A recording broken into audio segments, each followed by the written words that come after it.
E aí, pessoal, vamos direto ao ponto. Hoje, a gente vai pegar milhares de anos de história da administração e condensar tudo numa jornada super dinâmica. Para quem já parou para pensar como a humanidade saiu lá da época de construir pirâmides para chegar na gestão guiada por inteligência artificial, bom, chegou a hora exata de conectar esses pontos.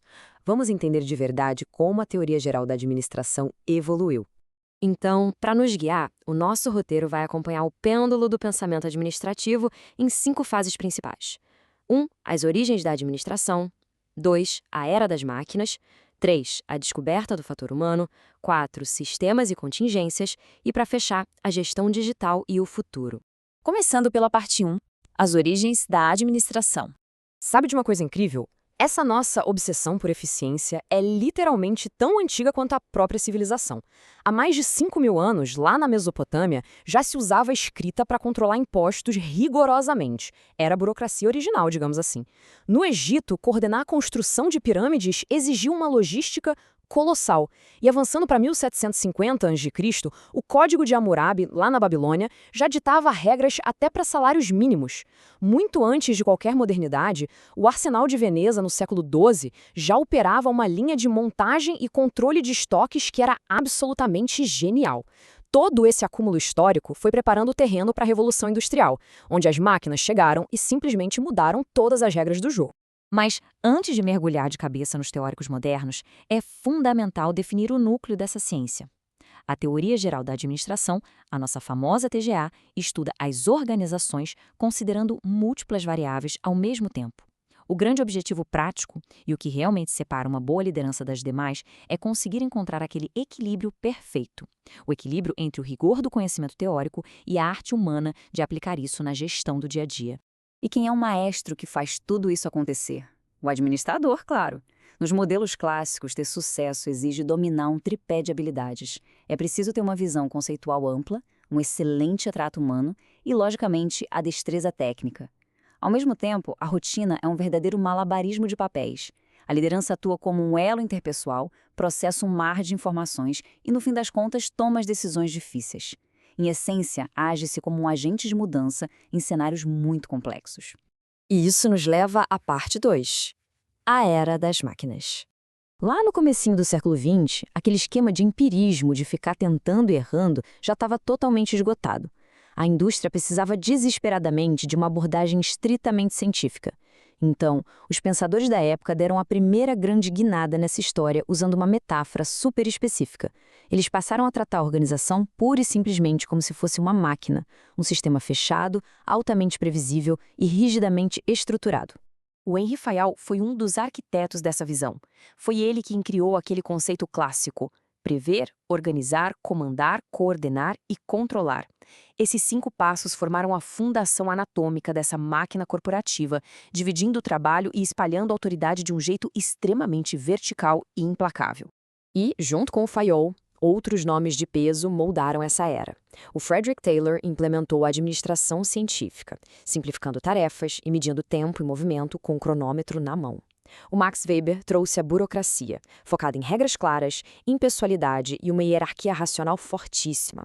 E aí, logo em seguida, o Fordismo acelerou tudo com a linha de montagem móvel e a produção em massa. O foco absoluto era a eficiência máxima. Claro que, do ponto de vista histórico, essa pressão brutal e as exigências operacionais do modelo capitalista acabaram atuando como um catalisador para o surgimento dos sindicatos e das primeiras legislações trabalhistas. O que abre as portas para a parte 3. A descoberta do fator humano. Pois é, a eficiência mecânica foi um sucesso absoluto nos números, mas ignorou um detalhe enorme: o cansaço humano e as necessidades sociais. É aqui que o jogo vira e o pêndulo muda de direção com força. A gente abandona a visão do Homo economicus do Taylor, aquela ideia de que o trabalhador só liga para incentivo financeiro, e passa para a descoberta do homem social. A ficha caiu de que as pessoas são movidas por status, por pertencimento e pelas relações em grupo. Foi uma transição direta do foco nas tarefas para o foco nas pessoas. O grande estopim dessa mudança foi a experiência de Hawthorne.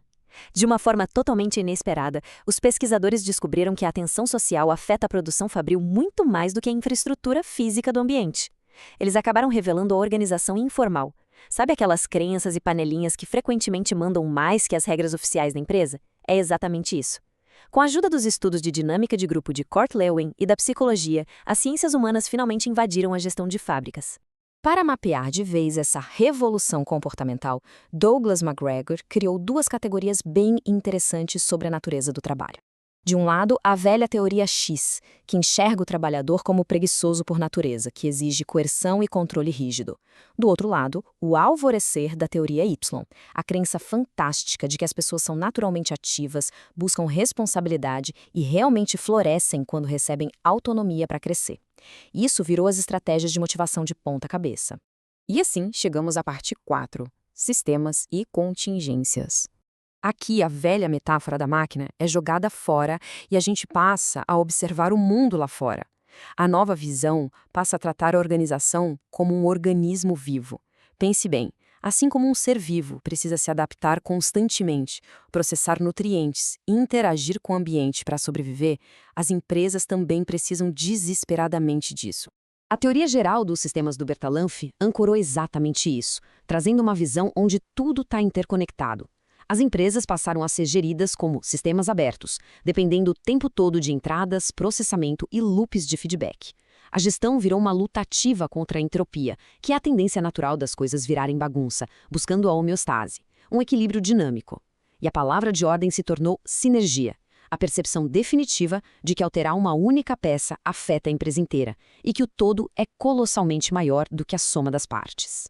Dessa visão muito mais ampla, nasceu a teoria da contingência. E ela chegou quebrando todos os paradigmas clássicos com uma frase fortíssima: não existe a melhor maneira. Aquela ilusão de uma receita de bolo perfeita que serviria para qualquer negócio simplesmente desmoronou. O sucesso da gestão passou a depender totalmente das variáveis do contexto em que a empresa está inserida. Vários pesquisadores comprovaram isso na prática. A Joan Woodward mostrou que a tecnologia que uma empresa usa dita a sua própria estrutura. Outros estudos provaram que mercados estáveis pedem sistemas mais rígidos, enquanto mercados voláteis exigem estruturas superorgânicas e fluidas. E o Peter Drucker consolidou essa mentalidade com a administração por objetivos, amarrando tudo para garantir que o esforço de todo mundo lá dentro esteja perfeitamente alinhado com as metas estratégicas e o que o mercado lá fora exige. E vamos para a nossa reta final, a parte 5, gestão digital e o futuro. A gestão que vemos hoje é uma mistura brilhante de toda essa evolução estrutural e humana, mas rodando em uma velocidade insana. A gente tem o toyotismo reinando com a produção enxuta e a cultura do Kaizen, a melhoria contínua. Tem a gestão do conhecimento transformando empresas em entidades que nunca param de aprender. Além disso, a ética e a diversidade se tornaram inegociáveis nesta era globalizada e agora presenciamos os ecossistemas sendo totalmente reescritos pela inteligência artificial, moldando de vez o que a gente chama de homem digital.